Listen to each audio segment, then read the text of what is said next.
historic moment to be here on day 2. It definitely is, and day 1 was formidable. So much response from family and friends. Yes, and I think they need to join Rotary. I think we've got so. a lot of new I think members so coming. too. I think so too. Welcome back, everybody, and a warm welcome to all Rotarians and friends of Rotary from around the world, joining us virtually for the celebration of 100 years in Africa. I'm Anne-Marie Mostert, the District Governor of 9400, and I'm joined by District Governor-elect Stella Yangwe, my co-host for the 2 days. But without further ado, I would like to welcome past Rotary International President Ian Risley, joining us live from Australia. Ian is a passionate environmentalist who has traveled the world, including a visit to Johannesburg. But today, he speaks to us about numbers.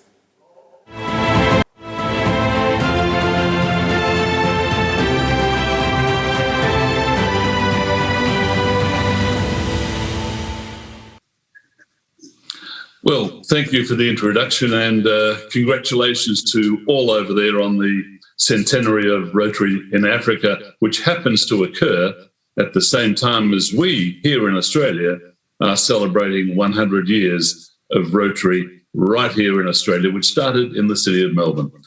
It's a pleasure to be with you, although I have to say, as an accountant, I feel as though I'm being slightly typecast with the theme that's been given for my talk, Rotary in numbers.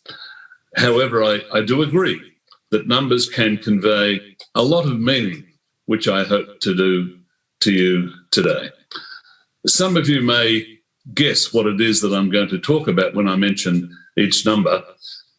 Sadly, there is no prize for guessing correctly. So the first number I want to highlight is the number 2.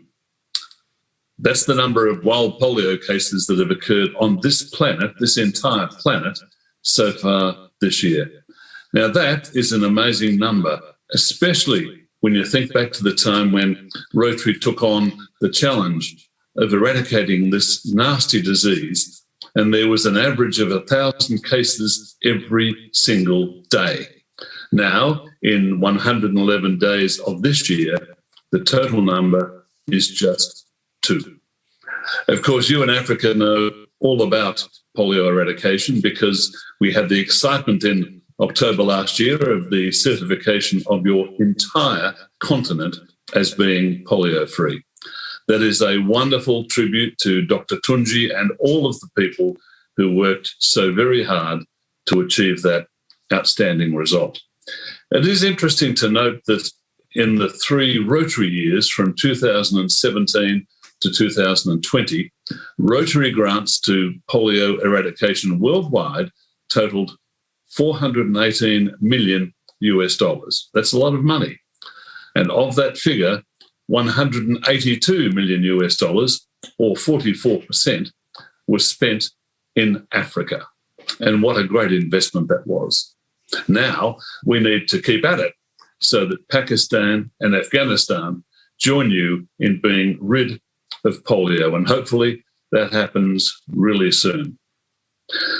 The next number I want to mention to you is 27.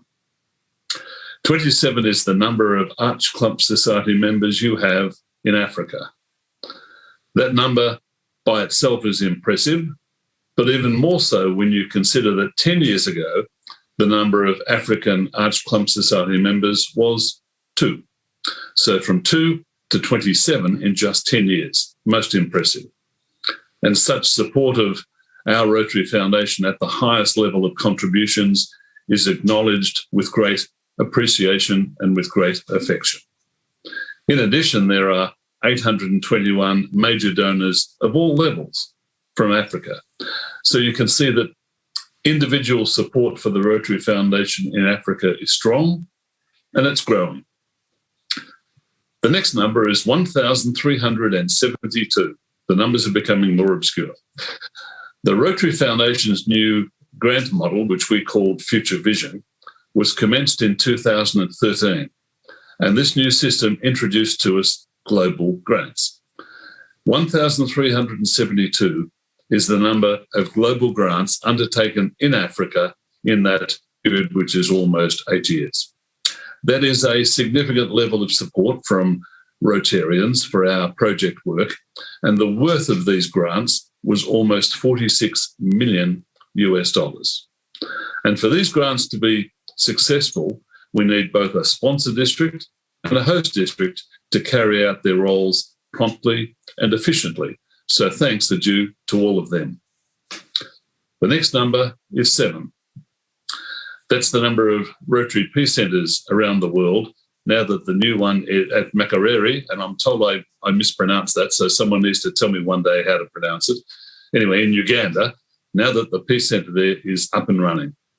And the exciting news announced by Trustee Chair Ravi Ravindran this week is that the trustees have accepted a very kind offer from the Otto and Fran Walter Foundation in the United States to fully fund, yes, fully fund, a new Rotary Peace Centre at a site yet to be chosen in the Middle East or North Africa.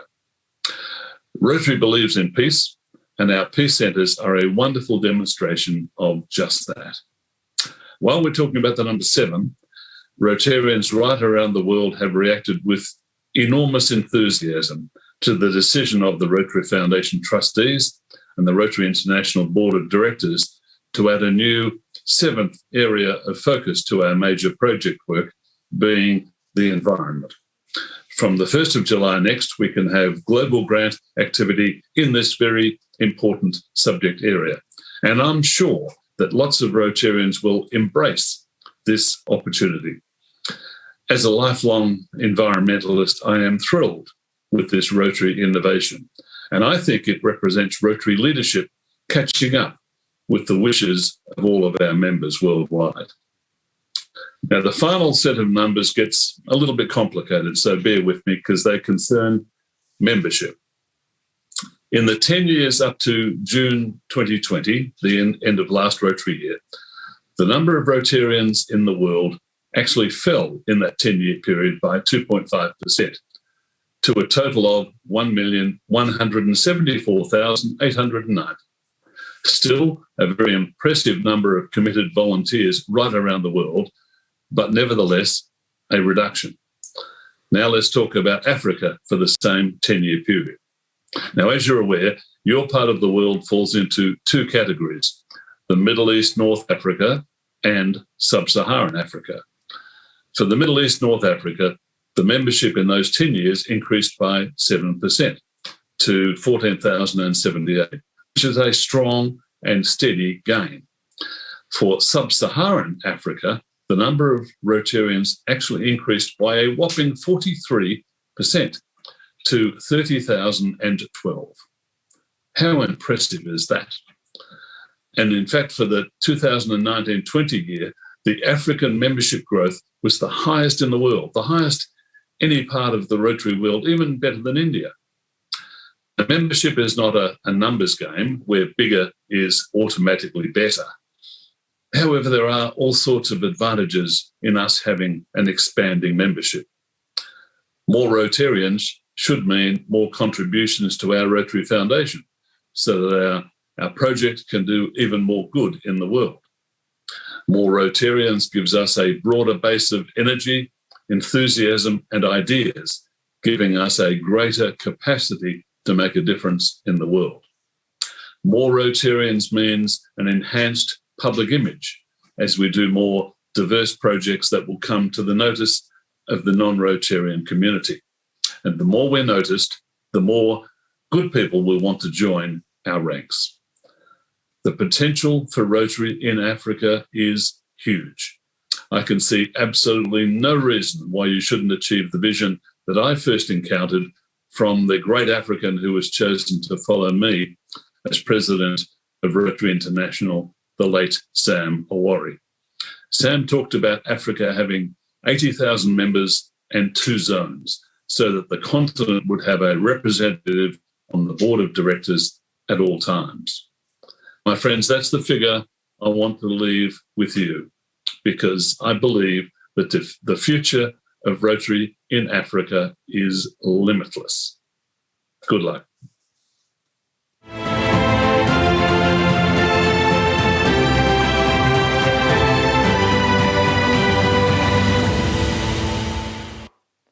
Past Rotary International President Ian. This talk will be downloaded over and over, and it will go viral around the world. Thank you once again for talking the numbers. It's measurable and it's impactful. We really appreciate your time, and congratulations with also the centennial in your part of the world. Yes, Johannesburg, it's only the 1st of July, but we are actually celebrating this whole year.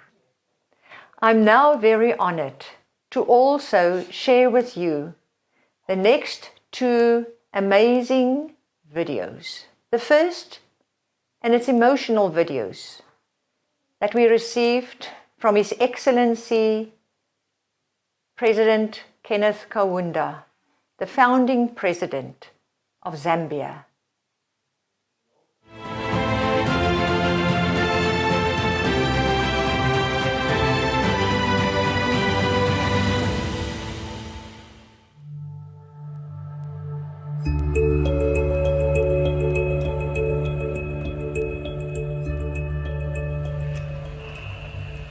Congratulatory message to Rotary International Africa on centennial celebration of Rotary International Zone 22 from His Excellency Dr. Kenneth David Kaunda, the first African president of the Republic of Zambia, and the honorary Rotarian of 92 D9210. It is with great joy and a great sense of appreciation that I would like to convey my heartfelt congratulations to the Rotary International President and all Rotarians in Africa and the world on the attainment of 100 years of existence in Africa. Let me add my voice to many who have followed the long history of Rotary International's humanitarian work, which promotes integrity, understanding, goodwill, and peace throughout the world. I would therefore like to salute all part and present Rotarians in the world for their generosity and service to their communities and the world at large that has promoted sustainable economic and social development, peace and justice in our world.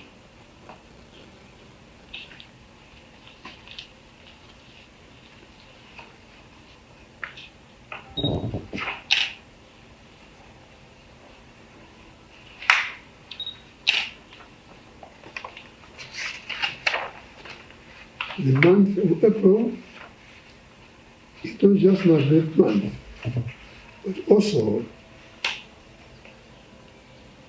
signifies the beginnings of Rotary in Africa, making it 100 years since the first Rotary Club of Johannesburg was chartered in the Republic of South Africa. This is slightly older than me. This first ever Rotary Club on the continent has given birth to many Rotary clubs on the African continent, from Cape Cairo, bringing together men and women of diverse professional backgrounds and races to do good for their communities. Rotary's strong belief in the power of diversity Equity and inclusion is indeed one of its enduring strengths, which speaks to the spirit of Ubuntu, humanism, which is a cherished aspect of life for the people of Africa, African descent, around the world. A principle that I have pursued all my life, including when I served as President of Zambia.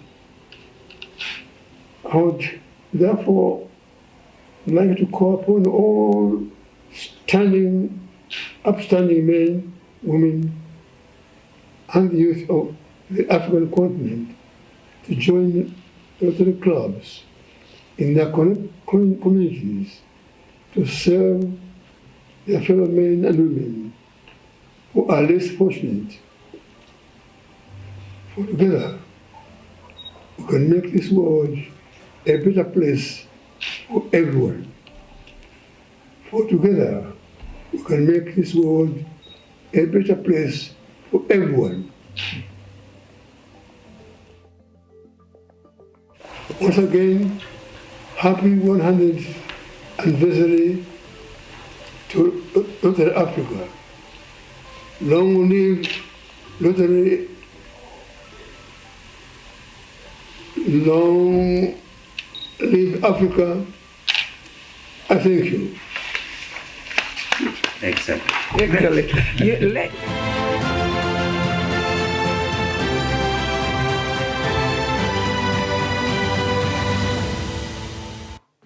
Thank you so much, President Kaunda. You are such an inspiration to the entire continent. Speaking of great people on the continent, please help me welcome King Letsie III, His Royal Highness from the Kingdom of Lesotho.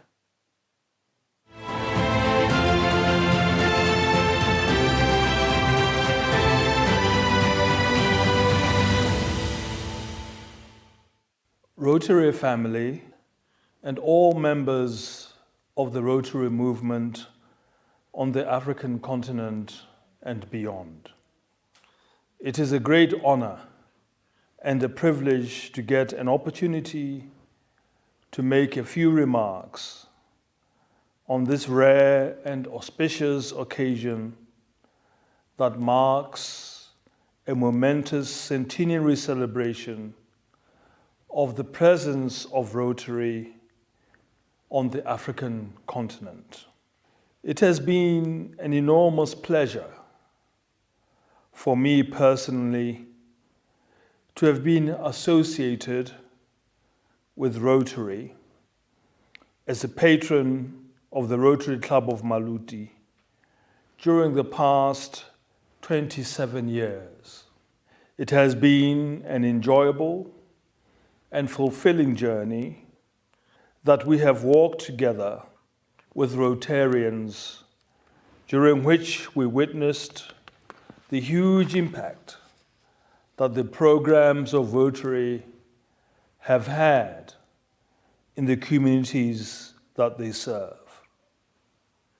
The incredible work of the two Rotary clubs that operate in the Kingdom of Lesotho, the Rotary Club of Maluti and the Rotary Club of Maseru, is clear evidence that these clubs and their members are committed to providing service and advancing goodwill. This they do by initiating projects that assist the less privileged in areas such as education, health, water and sanitation, and by donating books, blankets, and various forms of clothing. These modest but significant gestures of generosity have contributed to the upliftment of the lives of many Basotho. Over these years, I have had the honor of attending all the presidential induction ceremonies, as well as the inductions of the 2 district governors that our country has produced. It is worth noting that one of those 2 district governors is the first Mosotho woman to occupy such an esteemed position in our district.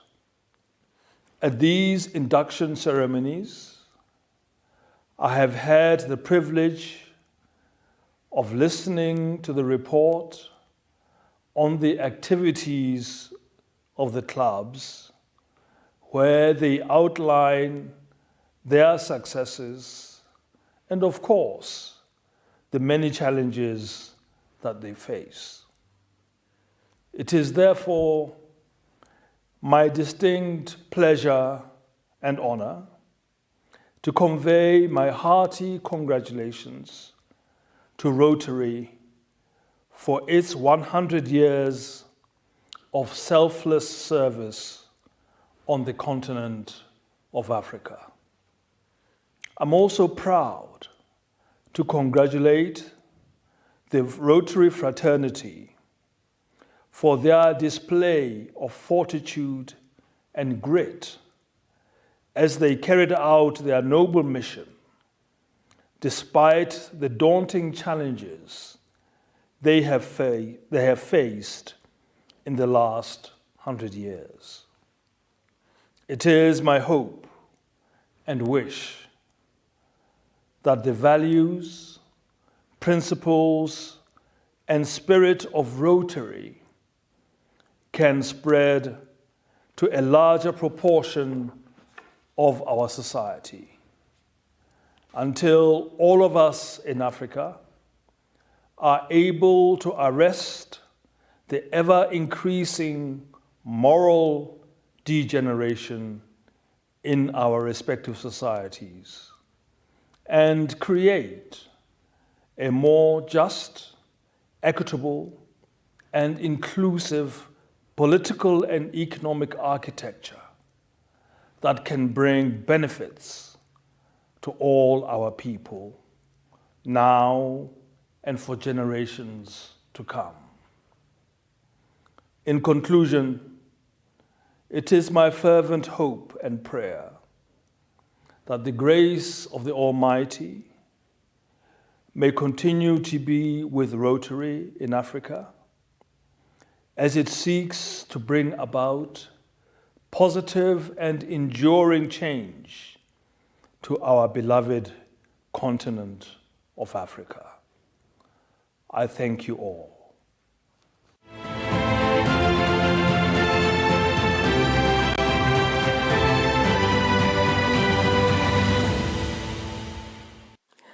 Such inspiring words from His Majesty, the King of Lesotho. Thank you, sir, for joining us in our celebration of the Rotary Centennial in Africa. So, staying in diplomacy, it is my pleasure to introduce His Excellency Bene Mpoko, Ambassador of the Democratic Republic of Congo to South Africa and long-standing Dean of the Diplomatic Corps in South Africa. Over to you, Your Excellency Bene Mpoko.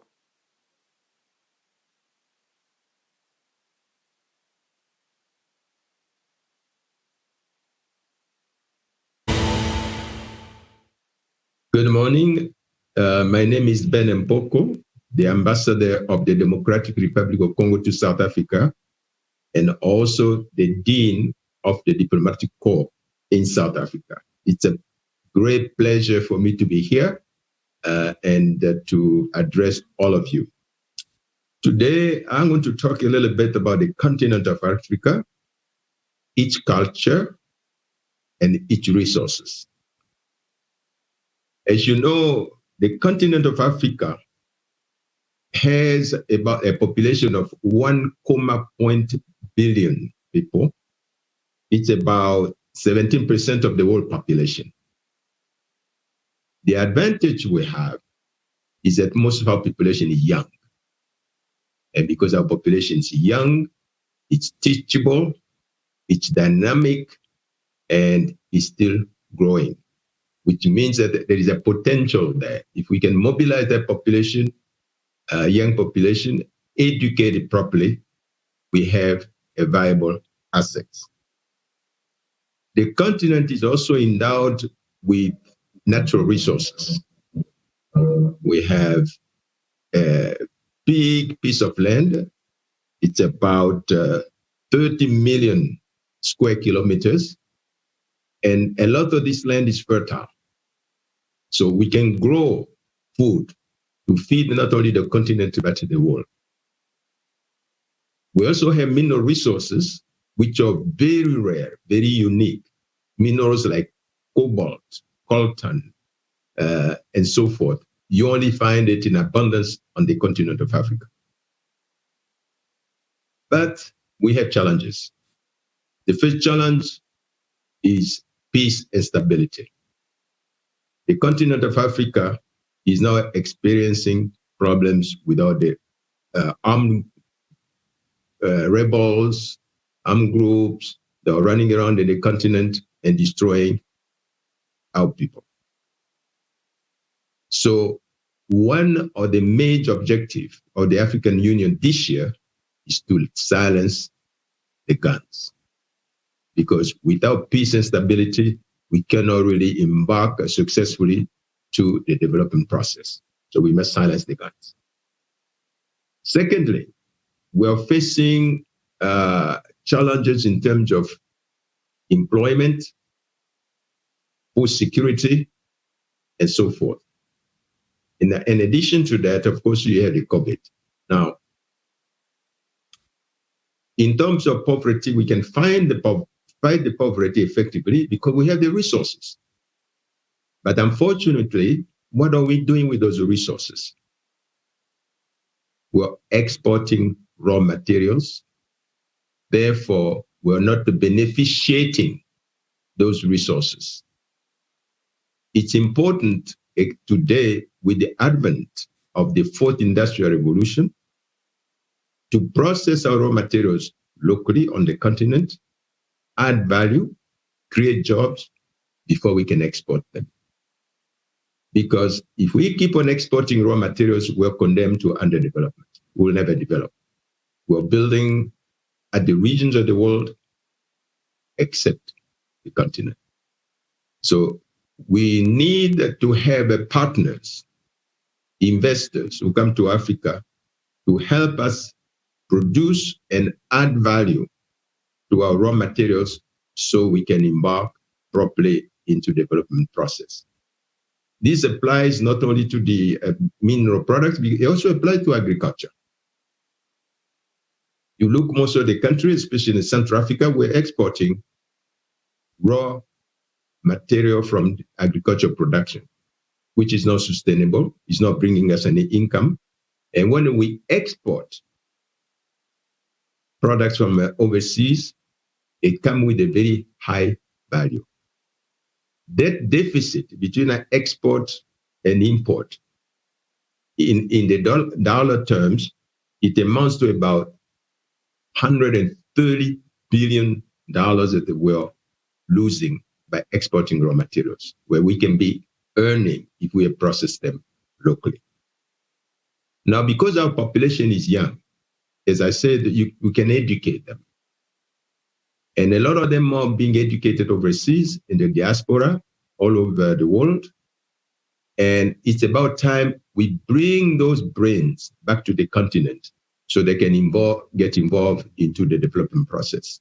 Especially now, as I said earlier, with the fourth industrial revolution knocking on our doors, we need the adequate and well-trained brains to embark into the process of utilizing the tools that are being provided to us by the fourth industrial revolution. Africa also has its own unique culture, because the culture is what defines us. It tells us where we come from. It tells us who we are, and so forth. So we need to promote the African culture. And the African Union has called this year, 2021, the year of the culture. We can start with what UNESCO calls the African World Heritages. And we have them all over the continent. Egypt, for instance, has on the pyramids, on the archaeological discoveries. You go to Senegal, you have Gorée Island, which attract a lot of tourism. You go to the DRC, Democratic Republic of Congo, my own country. You have the Virunga Park, where you find a unique species of animals that you don't find anywhere else. You come to South Africa, of course, there is the Robben Island, you have the cradle of humankind, and so forth. But unfortunately, we're not really promoting those sites adequately. We also have sites like the Genocide Memorial in Rwanda. The problem with the heritage sites that reflect the atrocities of the past is that we don't want to celebrate those, but they're important because they remind us things that should not happen again. For instance, the genocide in Rwanda should not happen again in the continent. Therefore, we need a monument to remind us that we cannot repeat that. The same thing that France, for instance, celebrated Normandy.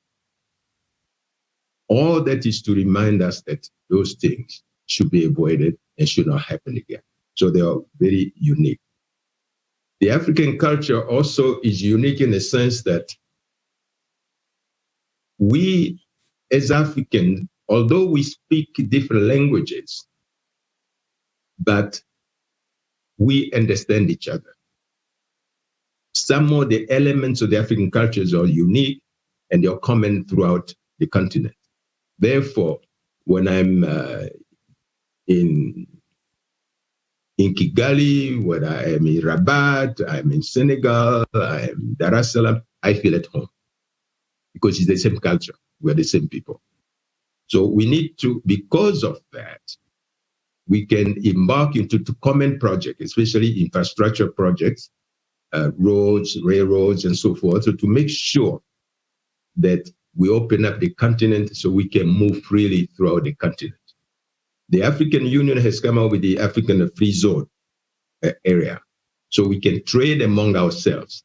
But we're not going to be able to trade among ourselves if we don't have the basic infrastructure that allows us to trade. We're not going to be able to trade among ourselves if we continue to produce raw materials. So we need to add value to our production. Finally, I just would like to mention something about education. As I said, our population is young, but let's educate. We need the appropriate education which responds to the requirements of the Fourth Industrial Revolution. So we need to revamp, we need to reorganize our educational system so that we don't have to send our children, all of our children overseas to acquire the necessary skills to embark into the Fourth Industrial Revolution. We can do it right here on the continent.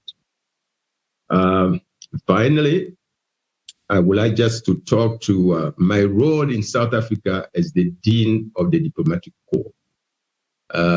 One becomes Dean by the virtue of the fact that I'm the longest serving ambassador in South Africa. Therefore, I act like the link between the host country, the Republic of South Africa, and the diplomatic missions and the international community based in South Africa.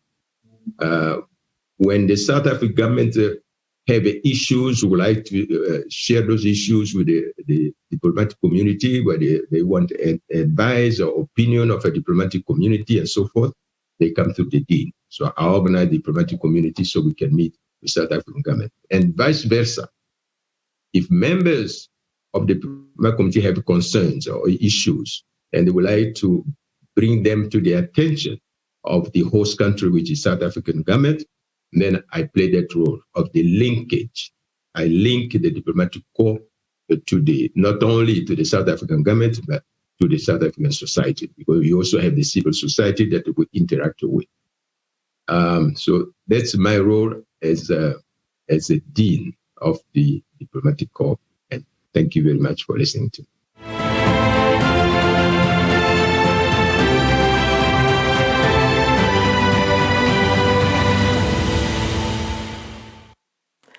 Many thanks for those inspiring words from the Dean of the Diplomatic Corps.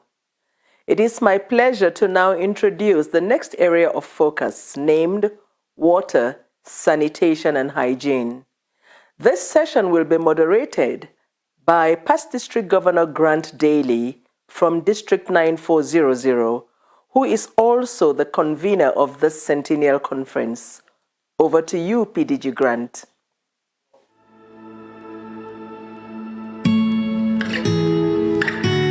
A single act of good can go a long way. It can cross oceans, cure disease, and create equality. As members of Rotary, we are people of action, and our actions have the power to speak loud and clear. We're changing lives and creating opportunities through our groundbreaking work in clean water, sanitation, and hygiene.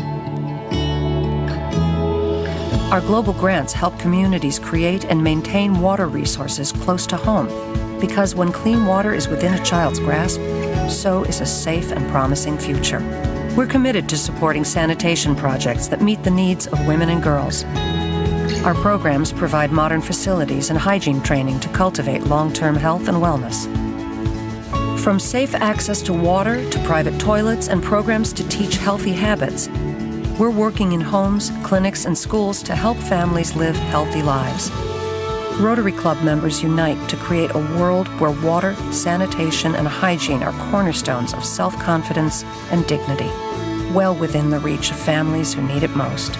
With more than a century of experience in service, Rotary is uniquely positioned to meet the challenges of today and fulfill the promise of a peaceful, healthy tomorrow. Your contribution to the Rotary Foundation keeps families connected to a world of good. Every gift is an action that speaks volumes, across classrooms, communities, and continents. Learn how you can support the cause that means the most to you.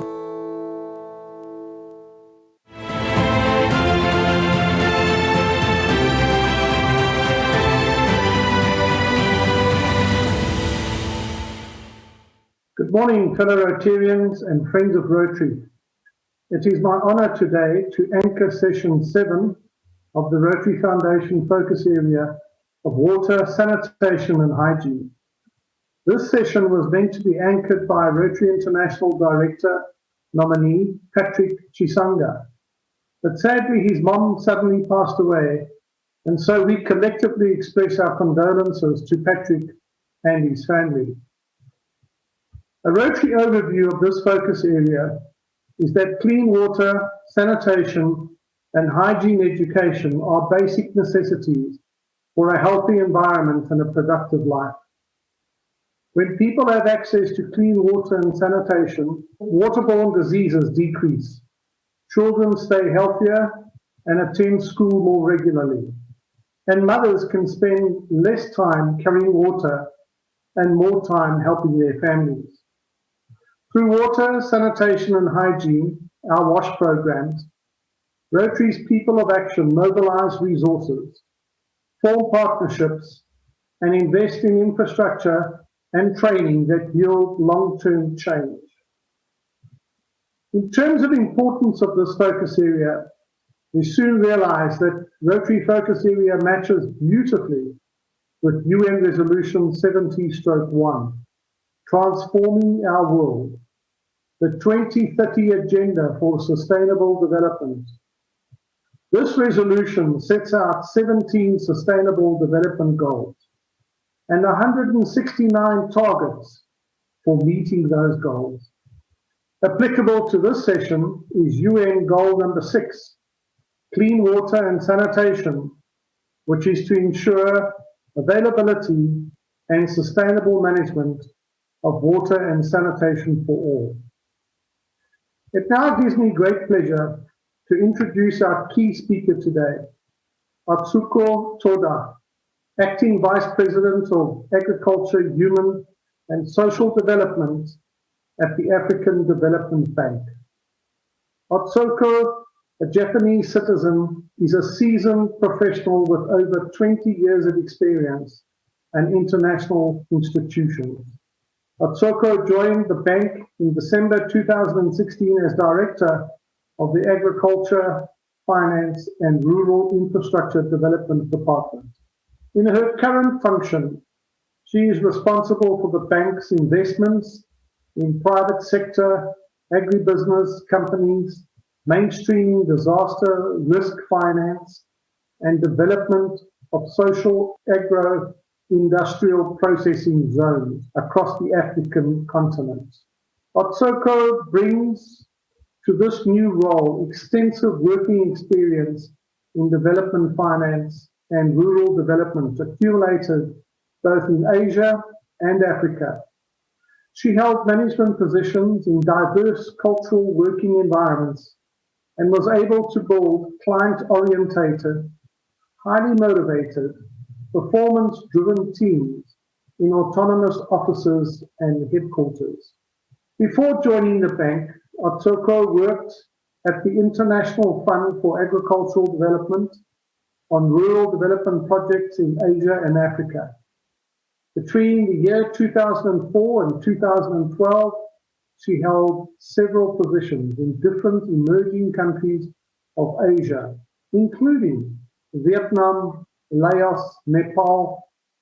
In 2012, Atsuko moved to Africa as the International Fund for Agricultural Development, Country Director for the Nigeria Country Program.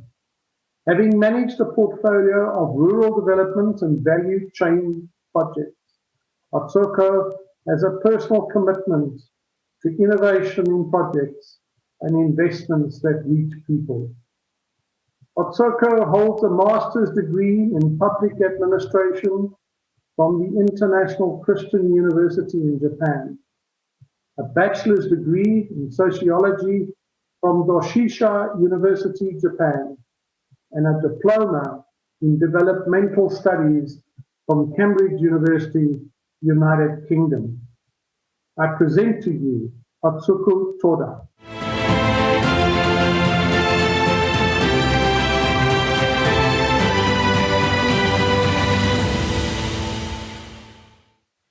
It is such an honor to join you during the Zone 22 Rotary Africa Centennial International Conference as you celebrate 100 years of Rotary International in Africa.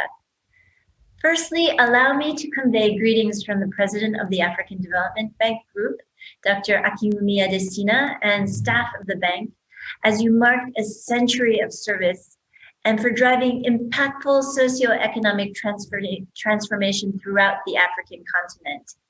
Everybody knows Rotary. It's touched everybody's lives. So really, we'd like to celebrate and congratulate you for this centennial conference. The African Development Bank shares Rotary International's vision of a world where people take action to create lasting change around the globe, in our communities, and in ourselves.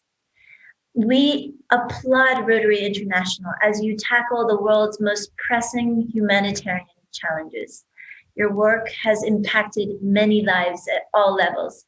It is my pleasure to touch upon one of your conference's themes, water, sanitation, and hygiene, also known as WASH in Africa. I'll be focusing on factors and solutions to Africa's water and sanitation crisis.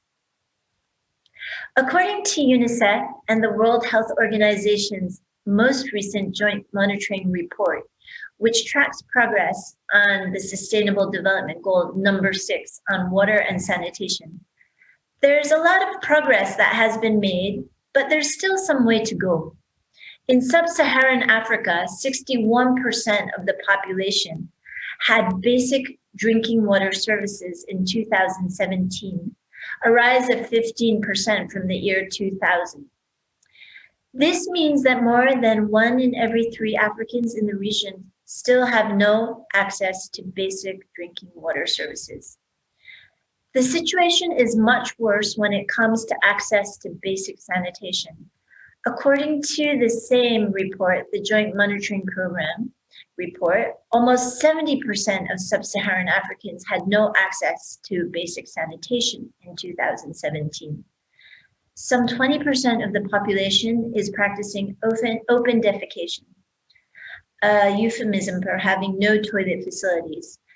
I can add that 3 out of 5 sub-Saharan Africans live in rural areas, and 8 of every 10 of those people with no access to wash live in rural areas. So the bank salutes efforts by Rotary International to be part of the solution. One good story we've heard, which is some 1,500 villagers in Kigogo village, Tanzania, today have water supply and delivery system services, thanks to the collaboration of more than a dozen Rotary clubs and local partners. Half a decade ago, the first well was drilled in that village, providing clean, consistent water supply to the rural community. Soon after came power supply to scale up the water service delivery. Next, and importantly, Rotary supported the community how to maintain the systems, as well as provided hygiene education. That's a real success story. Step by step, over time, always keeping the course. The Rotary clubs and partners worked with this village. Rotary International understands that when there's a reliable source of clean water, there is a reduction of sickness and disease because people have an alternative to contaminated water.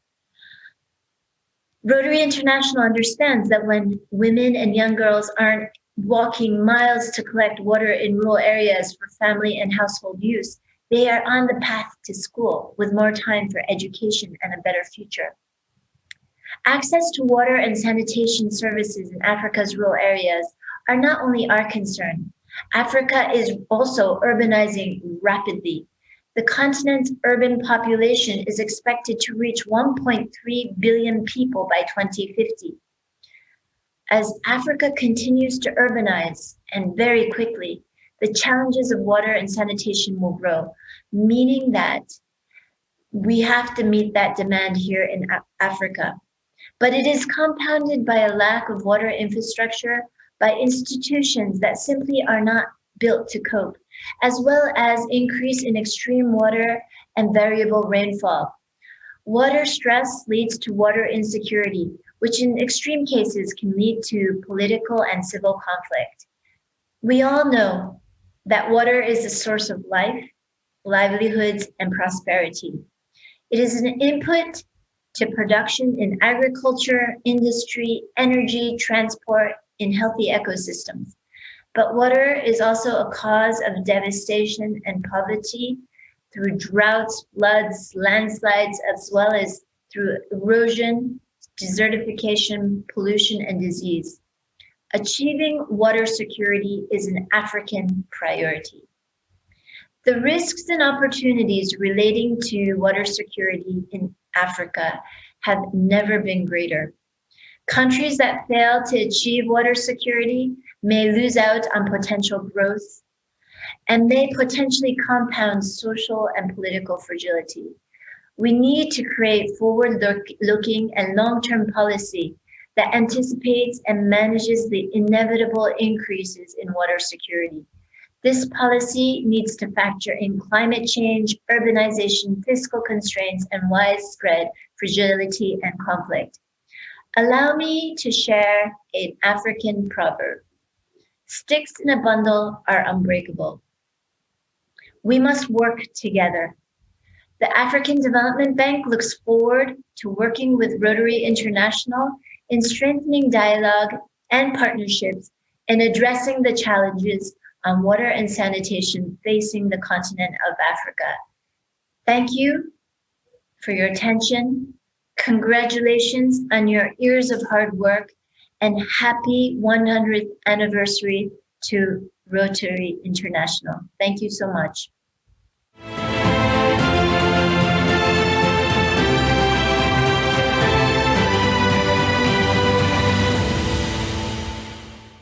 A big word of thanks to Atsuku Toda for sharing your thoughts on this important focus area in Africa.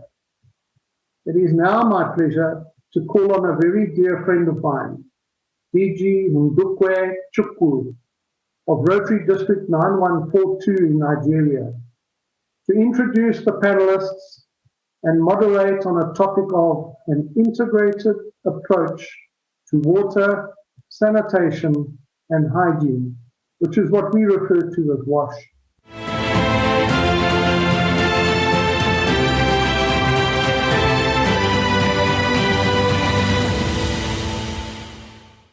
Hello, dear friends.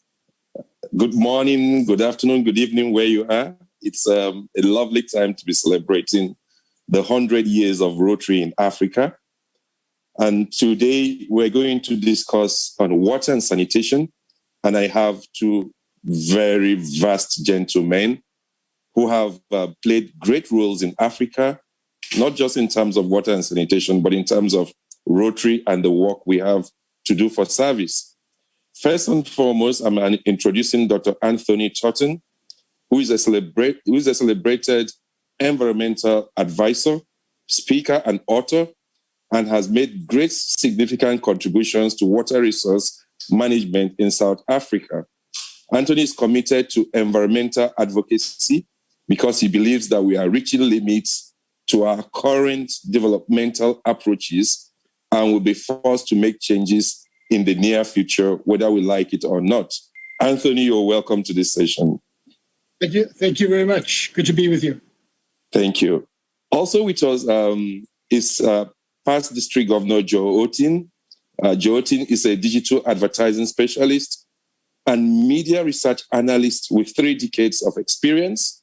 He is the CEO of The Collective, a digital advertising agency, and chairman of the Advertising Standards Board of Kenya. Joe, you're welcome to this session. Thank you so much, Ndukwe. It's really good to be here. Okay, before we delve into the WASH topic, how do you feel knowing that Rotary is 100 years in Africa? Joe, you take the first shot. Well, it's, it is so proud, such a proud moment to be part of this really large organization that is having tremendous impact across the continent. And, correct me if I'm wrong, but I think that Africa is one of those regions that benefits tremendously from Rotary's presence. I see the projects that we have in our district, and and I hear about the zone institutes. I hear about the projects that are taking place all over the continent. So it's a really proud moment, and I see another 100 years of tremendous work and tremendous fellowship. Oh, excellent, excellent. So Tony, how do you want to share this nice moment with Rotarians celebrating 100 years in Africa? Well, I think it's a very important moment. Rotary is a hugely important organization. It's got the ability to make a very, very big impact at grassroots level. And I'm very privileged to be involved in this. I'm a bit of a philosopher as well as a scientist. And as a philosopher, when I was a small boy growing up in the Kalahari, I realized that as an individual, I'm quite insignificant, but I'm not irrelevant. So at the age of 5, I was pondering the difference between significance and relevance. And I realized that as an individual, I'm as significant as one of the wildebeest crossing the Masai Mara. I'm just another one of the wildebeest, but I'm not irrelevant. And my relevance is derived from being part of a greater whole. And part of that greater whole, I think that is something like the Rotary, where the individual's relevance can be amplified up to become part of a greater whole. So that speaks very much to my intellectual DNA, if you like. Oh, great. And Tony, I think what you've said, your philosophy just rhymes with our mission in Rotary, which we say is together we see a world where people unite to take action to create lasting change across the globe in our communities and in ourselves. Our discussion today centers on an integrated approach to water, sanitation, and hygiene. Now, from the work you have done in Africa so far, why do you think providing clean water and sanitation to every household is necessary? Are you asking me that question? Yes, Tony. Tony, Okay. please, Okay. you can start off. Right. Okay. Well, I think water is a seductively simple topic, but it's extremely complicated once you get into it. So, at many different levels, I refer to water as almost as an onion, with the different layers of the onion, the different rings of the onion. As you get into it, you've got another layer and yet another layer. So, at one layer, water is really the foundation of all biological life. That is why when NASA is currently got this rover on Mars, and it's looking for water to see if there's any biological life on that planet. So, because water is the foundation of all biological life as we know it, it is everywhere, and because it's everywhere, it's managed by everybody, and therefore no one's ever responsible for it. And that is part of the problem of water. Water is everywhere. We are literally water. And there's a lot of interesting work that's been done about water, and water has a memory, etc., etc. But I don't want to go down that rabbit hole at this point in time.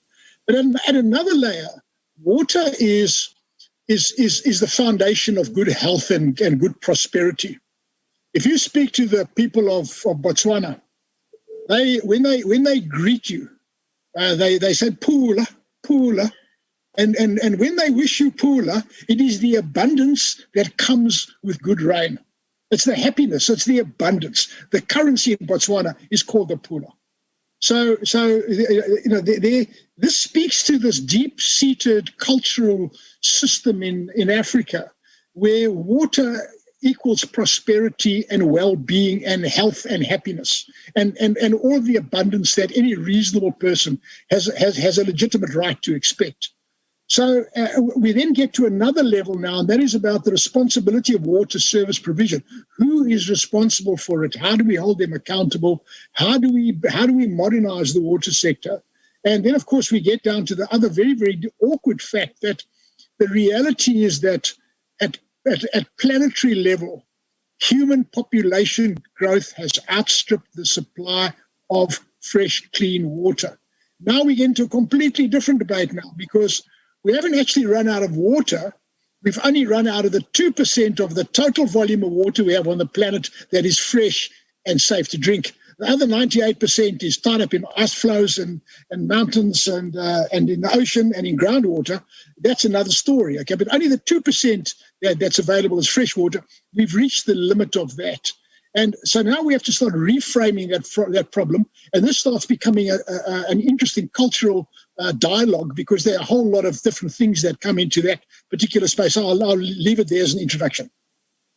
Okay, thank you so much, Tony. And Joe, you have been a governor. You have sat over countries that belong to your district: Kenya, Ethiopia, Southern Sudan. I don't know whether you have the equivalent of pula in these countries, but from your experience as a governor, what do you think the greatest challenges have been to using the resources that Rotary provides to help provide portable and clean waters in our communities? Well, I have to agree with Tony that, water is scarce. But then the other thing about it is that we also have a lot of our freshwater sources are getting polluted. And we're seeing such a huge hit on our rivers, especially those rivers that are passing through the farming communities, that are passing through industrial areas, as well as passing through cities, highly developed cities. And even though we have these, very well meaning and perhaps well-developed agencies that are supposed to be taking care of and regulating the pollution or, cutting back on pollution, we're still seeing that the situation is getting worse over the years.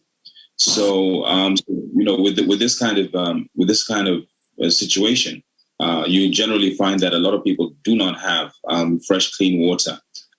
And then you start to see more people filling in the hospitals, spending the children, rather than going into class, spending more time in, hospital beds and in hospital rooms. So we do have a big problem that we need to solve. Thank you. Oh, awesome. And just taking it a little bit from there, now, having been a governor and seeing those needs. Maybe you can give us pointers to some of the projects that you carried out as a governor in that area that helped to provide water, sanitation, and hygiene to not just Rotarians, but the peoples in the countries that you looked after. Well, let me talk about the one that was the most significant. And this was in Debre Berhane in Addis Ababa, or in Ethiopia, just north of Addis Ababa. And it's a really, huge project, the largest project I think we have in our district. $800,000, went into this project. And, what we're seeing is that, the Rotary and the World Vision came together to make sure that they provided water for 36,000 students. Now, these kids are able to spend their time in school, because they're getting clean water, fresh water. They're spending more time in class than spending time in the already stretched medical facilities, because now they have access to clean water. And it's those kind of projects that, I think motivate Rotarians. That when you work on large projects that are going to have a huge impact across, a large cross-section of society, then you really want to get involved. And so we are seeing, our clubs building these ablution blocks that are able to provide water and sanitation to the schools. They're also able to provide water and sanitation to the communities around them and making a small income from it. So I'd like to leave it at that example for now. And maybe I'll get a chance to talk about a few others as we go along. Thank you. Oh, great, Joe. Thanks so much. And congratulations on that project. Now, Tony, as an environmental scientist, you've had the opportunities to work with governments at various roles. And for us in Africa, what do you think our governments should be putting as their priorities? And how should they be going out about bringing out those policies that can help their populations to have good water and hygiene resources? Yes, I've worked with many governments, and of course, governments are extremely important to the daily well-being of millions and millions of citizens. In fact, billions of citizens are dependent every single day on responsive and adequate government. Unfortunately, we don't always get responsive and adequate government. So this is it's a difficult thing sometimes, because what people deserve and what the human rights expectations are is not always what they get. But we're living in a very, very disjointed world at the moment. And I would like to say the first thing I'd like to say is that, in general, we have a highly technically competent water sector globally. The water sector, wherever you go, anywhere in the world, it's populated by a certain kind of person.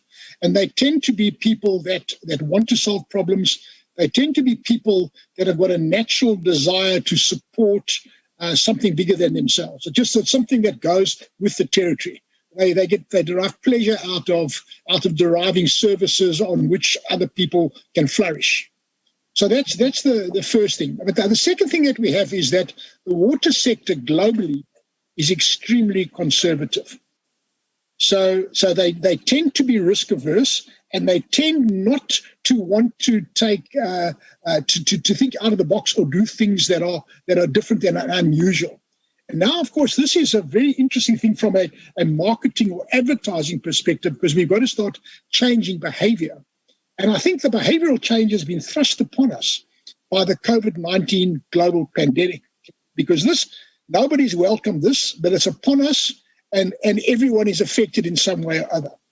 So I'm going to refer to the background that I've got behind my head at the moment now. That little image there, I'm going to get out of the way a little bit. I'm going to explain what that image is there. That is an image that was recently published in an internationally acclaimed scientific journal. And that is a tiny droplet of moisture an aerosol coming out of a person's mouth when speaking. And you can see the tiniest of droplets, and you see all those yellow things. Those are all the viruses clinging to that yellow droplet. So this is a graphic, powerful image that explains how pathogens move. And of course, the opportunity we now have from a WASH perspective is really about how to introduce safe and sound pathogen management processes into the households of everybody so that we can all mitigate the risk that we all live under. But it's not only from coronavirus, it's the risk that we live under from all pathogens. If you look at how many hundreds of those little yellow things are clinging to the tiniest droplet, that droplet is the size of a pinhead. So just think of, we're living in a world of pathogens. We are an ecosystem that carries millions, if not billions, of living creatures, living things that live on us. Okay? We are walking ecosystems. So once we got to start understanding that, when we move to a situation now where we have run out of our readily available freshwater supplies, that's one very important aspect. The second aspect is we've run to the kind of limit of where our ingenuity in terms of where current government conventional thinking can take us. We tend to have an unimaginative policy approach because of the conservative nature of the of government. And this is where I think Rotary can play a very important role, because they can become, let's say, the experimental ground or the little thing on the sideline where they can be encouraged to try out new things without direct risk to the government. But we have to do things differently. And we also have to, I think the other important thing is that we have to bring about a message of hope. Because in the current world where economies are grinding to a halt, where unemployment is growing, where global trade is being fundamentally disrupted because of this virus, there's a lot of bad things coming out of this. So we've got to use this thing, I think, to embrace the needs to change and to encourage alternative thinking about how we can do things differently. And so, Joe, you are also an advertising and marketing communication specialist. And listening to Tony has talked about the challenge of messaging, the challenge of communications and passing the right messages about challenges in water supply and what we ought to do. Now, from your background, how do you think we can use the skills we have in marketing, communications, public image, advertising? How do you think that our messaging should be, even as Rotarians and as non-Rotarians and people who are just concerned about the scarcity of fresh water supply? Yes, I think that is a really important question. And when I was going around as a district governor, I spent a considerable amount of time visiting the projects that our clubs had carried out. And I said to any of the clubs that when I visit, the most important thing or one of the key priorities would be to visit the projects. And the way I rewarded the clubs thereafter was that I put it on my social media. I was able to put, all these stories, every single project that I visit, I was able to put that on my social media. And it had two effects. First effect was that it showed people a lot of the water projects that we were carrying out, and showed non-Rotarians the kind of impact that Rotary was having. The second thing was that it gave the clubs a lot of pride.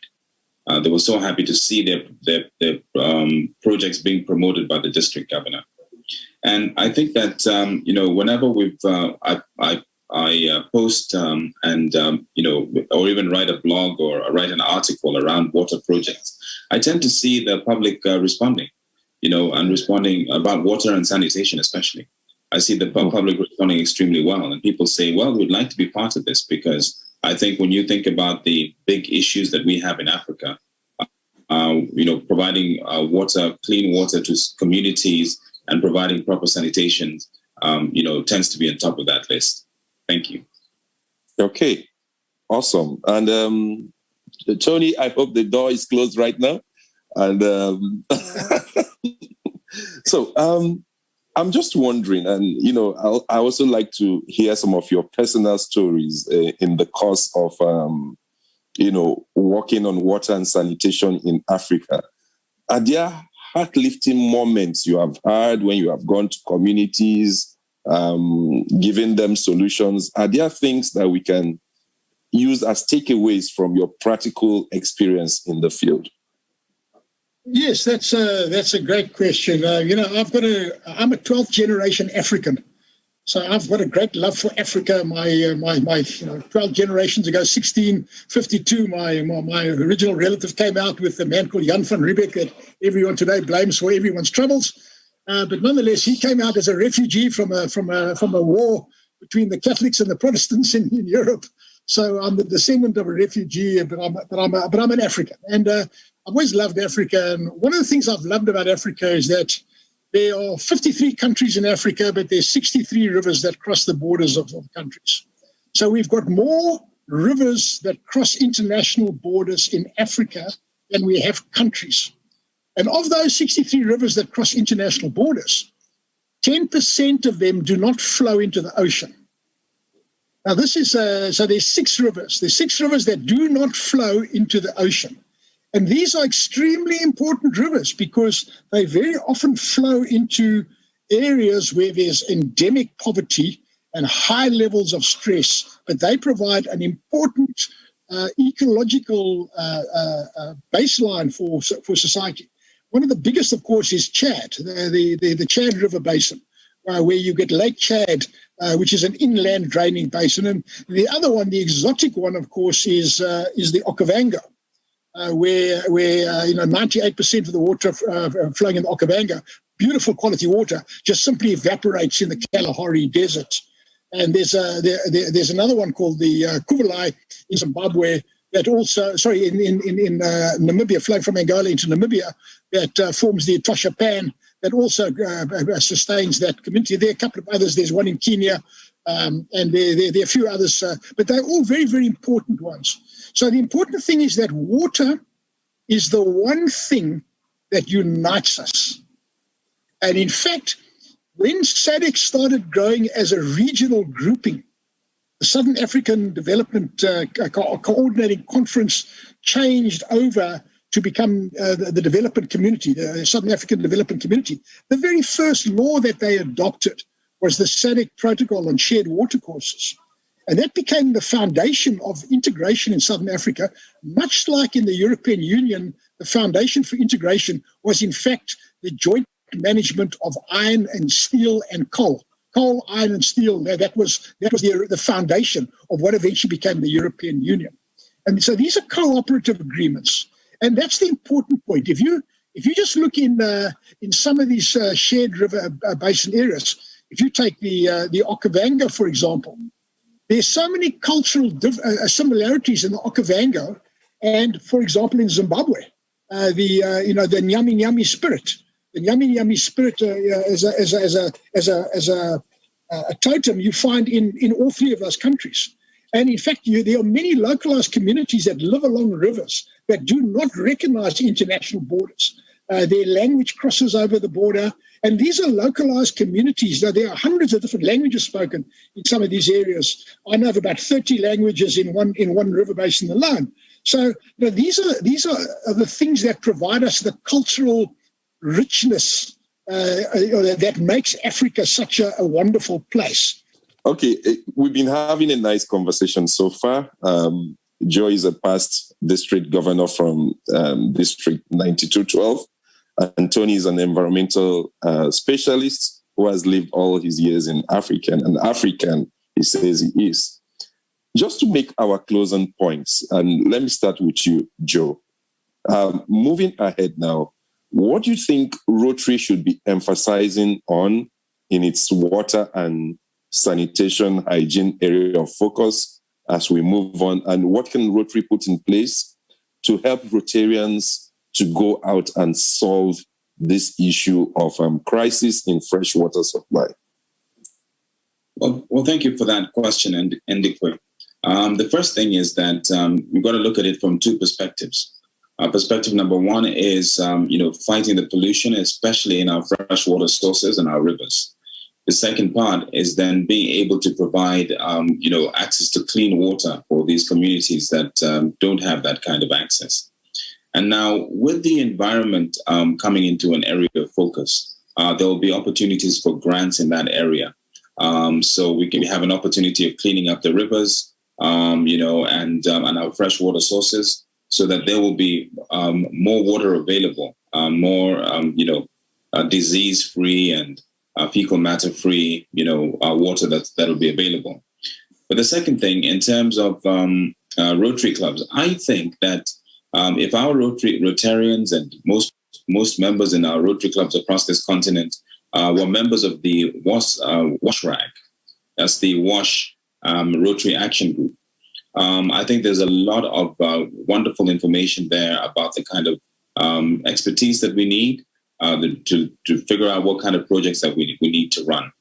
But we have such a strength with all these 16 or 18 districts that we have across the continent, with 37 or so thousand Rotarians, that if we all got involved in water projects, within our communities, digging those boreholes, providing those ablution blocks, and sometimes the biodigesters. I've seen the biodigesters providing energy for children's homes, out of this, with sanitation facilities. I think that we can have a real impact, across this continent. Thank you. Awesome. And it is the big impact that we really want to see. So, Tony, just to close up your thoughts, what are those big opportunities you can see right now? Those areas of hope that you can see in terms of water, sanitation, and hygiene for Africa? I see never let a good crisis go to waste. That's my good, humble, professional opinion. We're living today in the pandemic crisis, and this is going to raise concerns about human health and the transmission of pathogens. So I think this is a wonderful opportunity to align all of those things through Rotary and just focus on the health-related aspects, not only of coronavirus, but of all your human pathogens. Where I come from here in KwaZulu-Natal in South Africa, we've got a very high level of HIV in the area, and therefore a lot of TB, and also getting hepatitis now, hepatitis A, which is a waterborne form of hepatitis, and that is coming back through wastewater management that is being done incorrectly. It's coming back through septic tanks that are flowing back into rivers, or people are using the water to irrigate their crops. So the second aspect, I think, would be on behavioral change, but also education. Education that water is the one resource that is infinitely renewable. It's not like oil. It's not like coal. It's not like gold. It's an infinitely renewable resource. Therefore, my advice to Rotary would be to start thinking very serious about promoting the custodial role. The notion of custodianship over this renewable resource. Because if we respect water and if we respect the natural setting in which it's found, it will keep on coming back, and we will get that abundance, that pula, that abundance that people that live in deserts refer to when it happens to rain upon them. Awesome. And with that charge to Rotarians in Africa and all over the world to be custodians of water and help in the renewal of water, it will be a good place to leave our discussion on an integrated approach to water, sanitation, and hygiene. Our discussants have been past District Governor Joe Otin, who is the immediate past District Governor of Rotary International District 9212. He's also our Rotary International representative to the UN on environment, and also a marketing communications specialist. So, Joe, thank you for coming. It was my pleasure, and it was great to share these ideas with the Rotarians today. Thank you so much. We have also had with us Dr. Anthony Totten, an environmentalist and a scientist who has lived all his years in Africa and has shared his enormous enthusiasm and passion for water renewal. Tony, it's been nice talking with you. Thank you very much. I wish you very well in your endeavors. Thank you. And on behalf of all of us, we also want to thank District Governor Anne-Marie, whose district is celebrating 100 years of Rotary in Africa. Thank you, Anne-Marie, for inviting us to be part of this celebration. We wish Africa and all Rotarians well.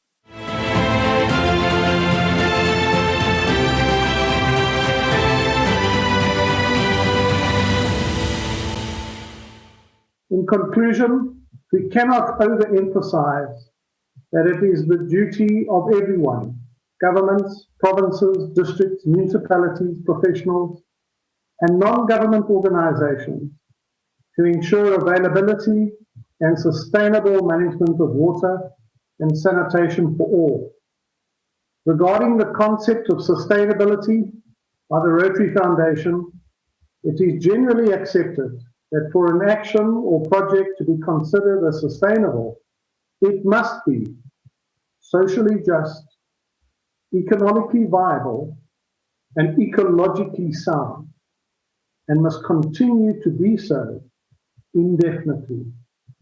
I thank you.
And now I would like to introduce you to my dear friend and classmate, District Governor Saeed Nijar, for the awards of the Water and Sanitation Hygiene session of this program.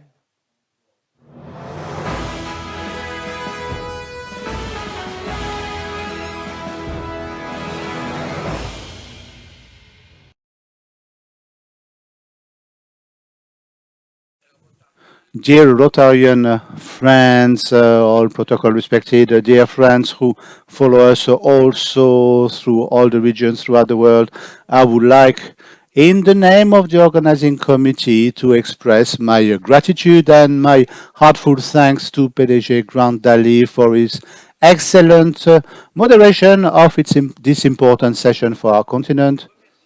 My thanks also go to our conference leader, Scott Odar, who has brilliantly treated the topic on the problems and the solutions around the vital question, which is water and sanitation. Great thanks also go for my friend and governor of District 9142, Ndukwi Kwoto, as well as to all the members of the panels who have accompanied him in the debates and discussions. Now I would like to introduce the CV of a great person, and you will know why PDG of a big marketing agency, Joe Ting, is the president of Advertising Standard Board of Kenya. He has been a Rotarian for 20 years now. He's a past district governor. He's a past district governor. Is at the moment the representative for Rotary International to the United Nations Program for Development and the co-president of on this initiative, this good initiative to adopt a river for sustainable development.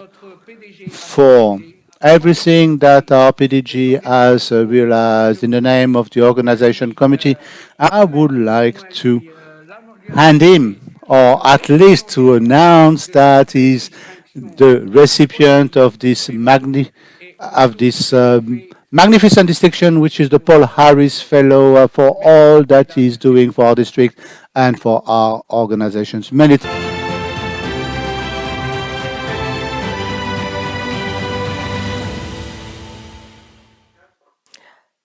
thanks to DG Saeed for doing the awards. And wow, hearty congratulations to IPDG Joe Orton of District 9212. We are going to take a 15-minute comfort break, during which time we encourage you all to visit again the exhibition booths, which will stay open today till 8 p.m. Once again, we will be playing messages of goodwill during the entire comfort break. First, we have a very special message from District Governor nominee Hans, Chair of the ICC Germany South Central Africa, which we will hear before we go into the comfort break.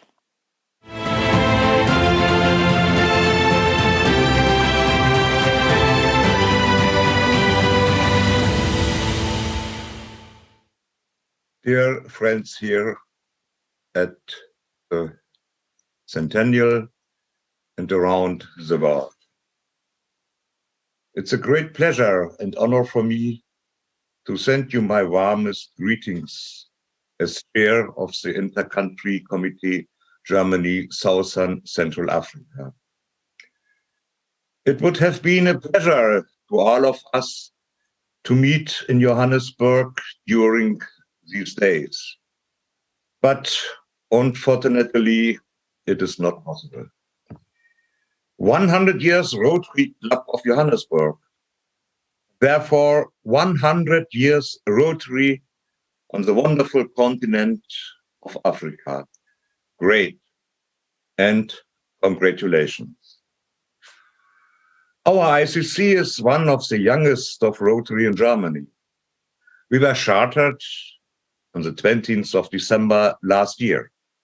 That is our district 1850 as the lead district, and our partner countries in Southern Central Africa: Zambia, Zimbabwe, Malawi, Mozambique, Botswana, and Eswatini.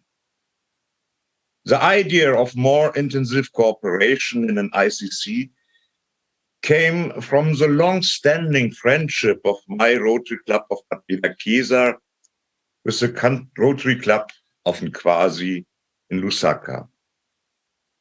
It has been supported and promoted very much by my good friend RIDN Patrick Chizanga, Rotary Club of Nkwasi, and ICC PDG Hutch Mutinda, Rotary Club of Lilongwe. Later also by DG Annemarie. That are about 60 members from Germany and 20 members from the 9210 and 9400 in Botswana, Eswatini, and South Mozambique. We have a lot of plans to promote and increase the friendship, the partnership, and close cooperation on high level. For September this year, a virtual rider seminar for 18 to 22-year-old Rotaractors and non-Rotarians, young professionals, is planned. The general term will be the new seventh focus of area of Rotary International, environment.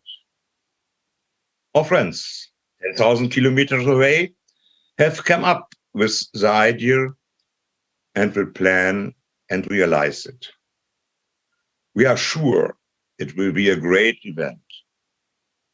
In 22-23, the German section will again organize a virtual rider seminar in my governor year.